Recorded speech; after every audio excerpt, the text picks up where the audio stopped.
Hi and welcome to another video from me, Christopher at DBG. So today is another MDF terrain video and I'm going to build the Sci-Fi Gothic set Building and Ruins from TT Combat. I bought them on eBay for the same price as a retail, but it was just with free delivery. And if you've seen the past one, then you would have seen some of the scenery I've already done before. But what has arrived in the post as well is Gothic Sector, the Corner Building 1, which is quite a big building. Looking forward to putting this together. The Gothic Corner Ruins A as well, which is 2 ruined buildings, so it'll go really nicely with stuff. And just because it looks really big and it looks really well detailed as well, is the Sci-Fi set, which is the landing pad as well. So they're going to be added to the terrain sort of feature and go from there. So let's take this all apart and let's see what it's all about. Again, stuff on eBay, and if it's the same packaging from TTA Combat, doesn't come with instructions, but their website does come with instructions and really well detailed, even comparing it to the last buildings as well. So we've got loads of details on there. Already you can see the base, it's quite a big structure. A little bit extra levels, a bit on the top, and a same copy on the base as well. Retail already comes away from here, from the sprue, so you know it's good quality, and you can already smell the MDF and the material they've used to finish it in laser. So the first thing you need to do, if you've not worked with MDF before, it sounds really weird, but you need to get a damp cloth, warm water, and just give it a good wipe. What this will take off is, during the laser process, there's a material sort of residue that's left over, and this can affect your paint. So not only can it affect the colour, but it can affect the primer, it's sticking, and things like that. So it doesn't take a couple of seconds, but it makes a massive difference on the overall look of the building, and I really recommend this. And there, you've spent some good money on some scenery. Why not spend an extra 2 minutes just making sure it looks right when you finish painting it. So already when I'm brushing it, bits coming off the sprue, so just keep a track of everything that comes off.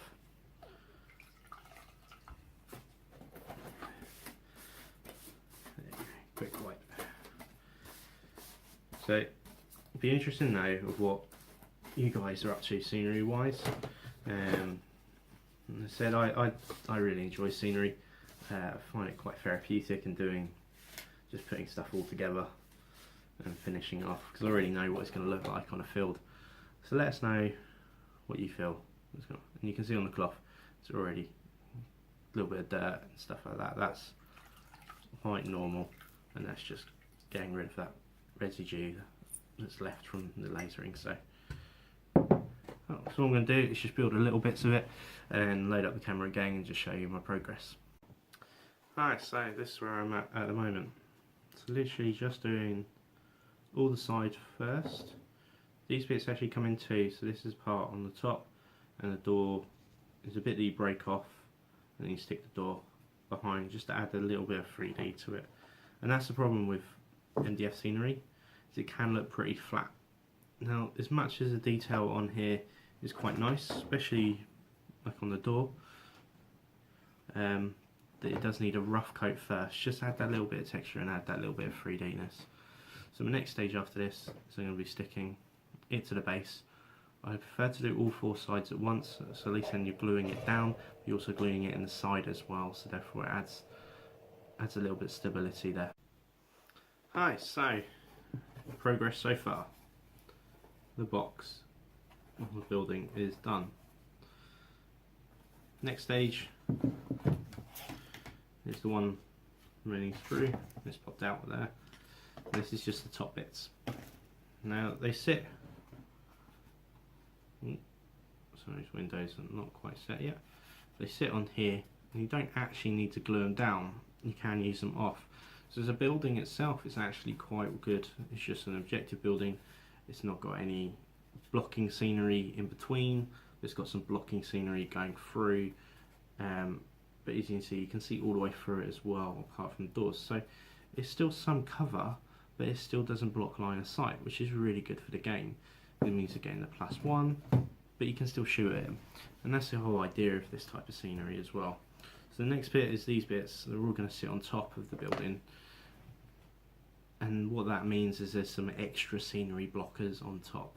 Or you could put them on side and have them their own little base, in a sense. That's what I'm going to do next, but I just wanted to show you progress. One tip on this is these little side windows. You end up, when you're sticking it all as a block, you tend to touch them quite a lot. So I strongly recommend, don't do what I did, wait until they're completely dry first, otherwise you get a little bit of snapping, and it's hard then to even them all up again. But to be honest, you can still work around it if you're like me and made the mistake. I just wanted to speed through it really.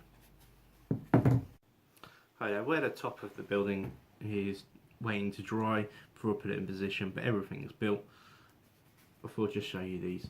So this is the objective and turn counters. I find it really useful to have objectives that are switched in a simple format. Place them down, numbers 1 to 6. In here they have them in Roman numerals, but also have the number of dots is where they are, and a turn counter, and some extra little bits as well, which is quite funky. So if I take it out of the sheet,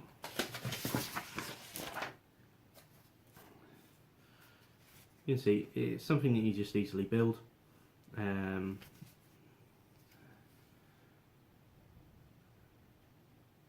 Yeah. At the top, I'm not too sure what game system you'd use that for, but it's got like Saboteur, Strike, Targeting, Grav Wave. I don't know. Not something I'd use it for anyway for 40k, but you could probably tell me what game it is used for. The objectives, obviously you stick the base onto that and the objective on top, just adding a little bit of 3D element to it. The turn counter, yeah, really good. Might use it, but probably won't, because I've got the objective counter from Fear This Custom. But I'll build this just while the top's waiting to dry, staying easy to go, and I'll show you what it's like. Remember, wash it down first. Hi guys, so this is the finished product. Quickly go over the objectives. Yeah, you don't need to stick the middles in, that's why the lip's there, but to be fair, I'm never going to keep taking out the objectives and changing the numbers around or something like that, so I've stuck them in, and I'll just paint them different colours just to jog my own memory of what they are, but they're really clearly what number objectives are. So here's the scenery itself with the tops. Now these things can be moved around, so a bit harder on my left hand. They clip in really simply, and they only ever go one way as well, so they're quite nice in that way. And they're all 4 slightly different tops. There we go. Again, doesn't matter. They only go one way, as in facing out, but they all clip in different places. And it's a really nice piece of scenery. What I really like about it is it's got a base, so I don't need to put it on anything, so I don't need to try and match the boards that I'm playing on. I can just keep it as is. I'll probably spray it with rough coat, then dry brush it in a greys, coming up to match what I've got planned for the other bits of scenery. But I hope you sort of enjoyed this little build tutorial. I will do a paint tutorial, but I'll probably do that as a sort of a batch, just because it's all going to be very similar and it'll be very boring. You're just watching me paint each individual building, where I think seeing the individual scenery as it sort of goes stage by stage, I think is more useful than just the painting side. Hi, so that's the building complete. That's it, it's done. You could use this straight away, you could take bits off, you could use it even stacked up if you wanted to. So you've got a little bit of level to it as well if you really want. It's a really nice kit. I got it from eBay. It does come directly from TT Combat. Prices range from £8 to £10. I got this for £9.95 with free delivery. The set itself, you'll see it looks like that. So it's a sci-fi gothic building and ruin set. It's really useful, and for less than a tenner, piece of scenery that's taken me an hour maximum to build. Little bit of waiting and drying certain parts, but as it's PVA, the MDF sucks up the PVA really well, and it dries any excess. Just use a brush going along the side, cleans it up quite nicely. From the next step, I'm going to rough coat it anyway, so it doesn't matter if those little PVA blobs are there. They'll add some, I can adjust that anyway and paint over it, doesn't matter. I'll do a batch paint work of all the scenery together. One, because that'll make sure that my consistency for all the whole bits of scenery will look the same. I don't know if I'll do different colour bits of scenery, but or buildings wise, but I'll definitely do some of the crates and stuff like that, different colours, like a green, a yellow, an orange maybe, or red, those sort of things. But the buildings themselves, I'll do consistency, the same consistent same colour, probably just going up in greys, and then therefore they match pretty much any board, especially any city fight scenery we've got, and it will go really well with our mat as well. So with all of that, I hope you really enjoyed it. I know it's a bit of a quick video, but it's quite nice to see a building from its sprues to finish, I think. So please like, subscribe, turn on notifications as well so you never miss a video. Really hope you like it. Really appreciate your comments as well. Please tell us about the other bits of scenery that you're doing. It'd be really nice to see if you're using MDF kits, any other advice, anything like that. But wherever you are in the world, make it a good one. Happy hobbying.